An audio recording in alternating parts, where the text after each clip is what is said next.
Miami-Dade Commissioner Sally Heyman joins us now. Commissioner, good morning. Thank you for being here. So talk to us about some of the ongoing challenges workers are facing. I mean, we can see what that site looks like in that video we were just playing there in our last segment. We've heard about these fires. Tell us about what's going on there on the ground.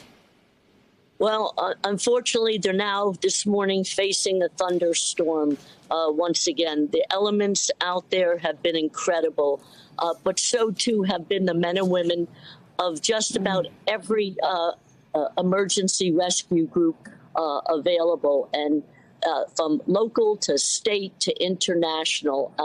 The work effort has been exceptional. We have seen a continuance of move forward, stay focused on research efforts to go to certain areas, search it out, go and proceed where they could best have the chance of a successful recovery of live people. What is exceptional is the elements are working with, but they're being meticulous, respectful, and the area has been secured. The building, since yesterday, has been marked by floors and coded after, again, another additional search on what is an unstable building. I want to tell everybody that this is isolated. It is incredible to learn that there was knowledge of problems back in 2018. That has come to light. But this is isolated. These areas have professionals with a great building code. This area, like every other area in South Florida, is exposed every year for 6 months to hurricane season and saltwater proximity. And they are sound buildings that people should not be alarmed spreading out. We are taking proactive efforts to do inspections. And this is not a high rise. This was only 12 stories and 2 stories subterranean. We have some that are 30, 40, 50, 60 stories. And you know something? People need to just concentrate on what we have at hand.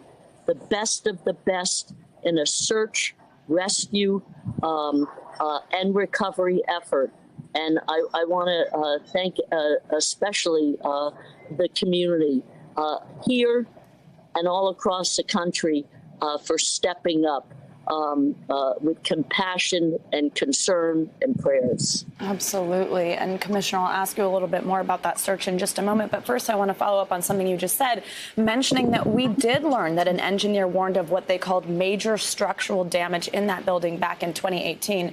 I think you've probably set some minds at ease there with what you just said about the area. But what would you say to Miami-Dade residents now, people in Surfside that are right near there, in high rises, like you mentioned, that are even taller than this 12-story building? I mean, what would you say to them, especially as surrounding buildings are being evacuated?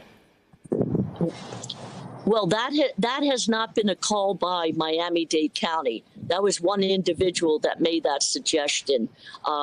If I lived there and I had an understanding of the integrity of the building, but also its operation, and they usually have a board of condominiums or a management company, and people are comfortable with the engagement and the professionalism of it, there's no reason to leave. I live in South Florida. I go through hurricane season. Every once in a while, you may see, you know, a settlement crack. My building is from 1955. And the reality is I'm safe. I don't think we need to add that into a mix because someone had a suggestion of it. There's no indication that there's another issue, including from the same developers and stuff, a block away that people have subsequently come in to inspect. That is going to be done. There's been a request, or actually a mandate by the county mayor to say, get out with inspectors and take a look. Let people feel good again. I honestly believe, from everything I have heard factually by forensic people that are on site, by people who do inspections, by building people, that this is isolated.